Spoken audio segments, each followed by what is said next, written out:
of self-preservation in this regard. We notified the world and seek to meet the scourge of the problem as a victim, like our brotherly nation, Maldives. Our territorial existence is at stake, and the lives of a population in excess of 30 million, that is about 20% of the country's entire population, will be irrevocably displaced and calamitously affected. We have taken our case to the world. We now expect it to respond not just charitably, but as a global obligation. Why do we mention this? Because we prepared this presentation after the Copenhagen summit last year, which took place, and the next summit will be in Cancun, in Mexico, in December this year. We were not very happy about the outcome of Copenhagen, and that's why our Prime Minister is making a clarion call that the world should come up together to help countries like Bangladesh to fight the impact, the negative impact of climate change. Because Bangladesh is a low-lying country, even an increase in 1 inch in the Bay of Bengal will affect 30 million people to be displaced. And in Antarctica and in Arctic region, North Pole and South Pole, snow is melting every day as a result of the global warming, ozone layer depletion, and many other impacts of water pollution and climate change. So we should be cautious, concerned, and we should act now, not after many of the islands of Maldives, many of the lands of Bangladesh has gone inundated with water, gone underwater. We have to act now, and that's why this call.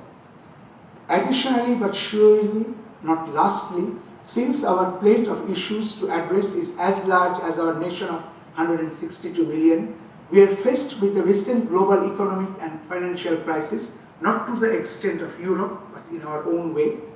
The total impact of this crisis remains yet to be discerned because it hasn't touched that much, but some Bengali expatriate workers working in the West have been laid off where the host country has itself been affected.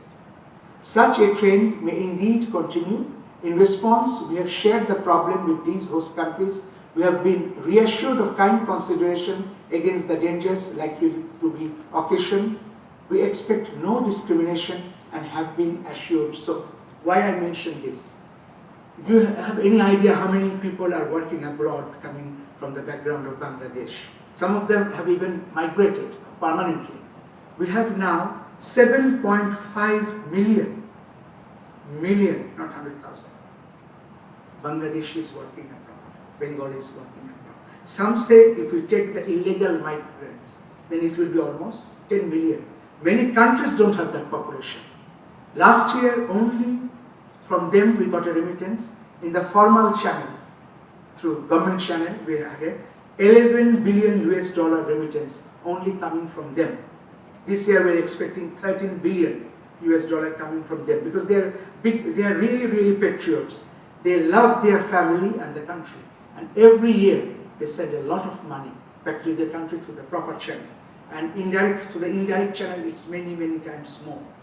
That's why the country's economy is growing. Only in the Middle East, in Saudi Arabia, we have more than 2 million people working, almost 1 million in Emirates, almost another 1,800,000 to be exact in Britain, 300,000 in Italy, same number in the US, and many in Canada and Australia, not to mention about the whole of Europe. In Germany and Austria, not so many, Austria 4,000, and in Germany 6,000, maybe for the language. But in English-speaking countries, as I have just mentioned, and also in the Middle East, we have plenty of people working. And that's why we have this paragraph. When people are thinking about investment, joint venture, and working in the field of something which has to do with labor-intensive technology, you have to take into consideration these aspects. Oh, another thing, by the by, with our involvement in the British economy for many, many decades, now we have an elected parliament member coming from the Bengali origin. She is a 35 years old Roshonara, an Oxford graduate. In the last election in May, she has become a parliament member from Islam. So you can see our impact even in the British politics and other things, because in the local government we have almost 100 local councillors all over Britain in the local governments. So, and in other countries like in Norway, in USA, there are people in the local government already. Why I'm mentioning all these things? Because they will work as our lobbyists, permanent lobbyists, along with you, the friends of Bangladesh, to do something for our future. I'm coming almost to the end. I just wanted to mention a few more things. In the context of the demands made on our nation, it is extremely important that we prioritize our goals. Such prioritizing would depend on the resources and modalities of effectuating available to us for achieving such goals. We are committed to becoming a nation based on knowledge and driven by results. Prime Minister Sheikh Hasina has declared, as I just mentioned, that we want a digital Bangladesh by the year 2021, so that we take step towards materializing the dream of the father of the nation to achieve Sonar Bangla, which means Golden Bengal. It is a dream. Vision is always a dream, because as I mentioned, our poet laureate Rabindranath Tagore, in one of his piece of poetry, mentioned about this Golden Bengal. Why? We don't have any mines of gold. Actually, the rice, when you cultivate rice and when it is harvested, it looks like miles after miles. When you have you look, you'll feel that it is like gold. The color, when it's just before harvesting, it is when it's ripe, it looks like gold. That's why he said Golden Bengal. Not that we have, and that means that we are self-developed. We have resources to feed our own people. We have good education, and we can help the world as a whole. With that view, we will not remain dependent as we were in 1972 after the devastating war of liberation. And that's why we dream about Golden Bengal, a Bangladesh which is self-reliant, self-sufficient economically, and has made its own place in the world stage. That is Golden Bengal. Golden Bengal doesn't mean actually we will become, a country which has gold. Our people and our resources are real resources. They are the source of gold. And to attain such objectives, our government of the people wishes to ensure peace, security, and development in the region. You will also find, because this question I always face, what about religious and ethnic harmony? Bangladesh in South Asia is an example. If you go through the news or the archives, that's the country where I will not mention in particular other countries you already see on TV every day. Only in Bangladesh, no religious fight. No fight between ethnic groups. Our country is very big. We have also minorities, religion-wise as well as ethnicity-wise, but no fight. Always living peacefully from that time immemorial. We have 80% more of the 162 million population Muslims. Then we have 15% Hindus, and then we have the last few percent belonging to Buddhism and Christianity, and very little portion even paganism, living in the hills and other places. But never you will see on the news or something that they're fighting with each other on the question of religion or ethnicity for many, many years.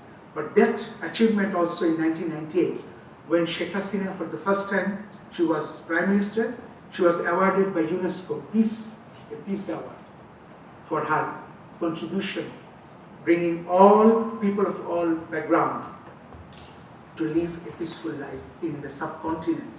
Because in other parts of our subcontinent, you know what is happening. So that is another thing I wanted to mention, and I will not take more of your time. I would like to receive questions, because to know more about investment facilities, actually it should be question-based, because people have questions related to his or her own business, or maybe they want to go and see Bangladesh. Bangladesh is a very beautiful country. I will finish on mentioning some of its tourism aspects. We have the Sundarbans with the Royal Bengal tiger and dotted deers, very beautiful, and the long crocodiles. You can go and visit. You can use the waterways to take a launch or a steamer to visit there. There are now package tours organized by travel agents. You have their agents in Germany. If not, I don't know about Austria whether you have an agent here, but in Germany I'm sure there are 2 or 3 agents. And now you have direct flight from Frankfurt by Emirates, Frankfurt, Dubai, Dhaka, from Berlin by Qatar Airways, Berlin Tegel to Doha, Dhaka. You don't have to go through London and Paris and change many times, spoiling a lot of time. No, it is just to change to another aircraft in between, after refueling, and then you go to Bangladesh. You have the beautiful opportunity of visiting the old antiquities or old ruins in Bangladesh from the Buddhism time or the Hindu Raja times or the Muslim Sultan times. All over Bangladesh, they are historical sites. You have the longest sea beach, white sand sea beach, Cox's Bazar, very, very beautiful to visit. And you have the tea gardens to spend your time if you happen to be there in the winter with good food and nice cultural festivals. The best time to visit Bangladesh will start from October, this month, to March, because autumn, winter and spring, beautiful. And you have most of the festivities in December and April, so April is also good. It is end of spring, beginning of summer. I will not, for Western people, ask them to go during the monsoon, because some people don't like too much rain or humid weather. But for us, I love rain. Rain has its own music.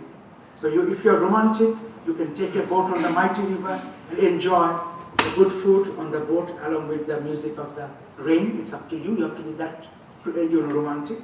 That is there as well. And as I mentioned, the natural pink pearl is an attraction for the woman. It's very beautiful. It's not artificial. So, and we have the beautiful saris, both from cotton and silk. So those are other attractions as well.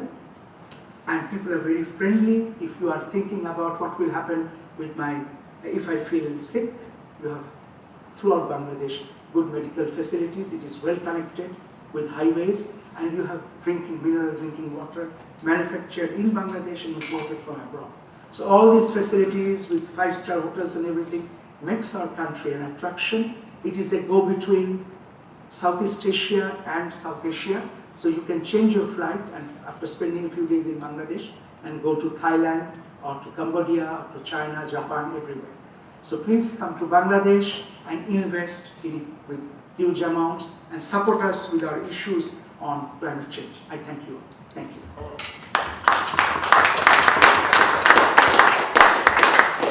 Thank you very much, Your Excellency. If you don't mind, we can hold the questions till the end. Absolutely. And then we can have a more interactive discussion after Mr. Recommender. Okay. Very good. That was a very interesting presentation. We do hope that your Vision 2021 does come to fruition. I think the whole concept of digitalization, bringing the country into a middle-income country, as well as leaving the legacy of the freedom fighters, does come into. Yeah, I will just mention on this, just 1 minute. Because in the 90s, why we are giving so emphasis on digitalization? Two aspects. In the 90s, if I'm not wrong, it was 1997, Germany actually wanted to have 2,000 computer programmers from the world. Especially they say, we want to help the developing country.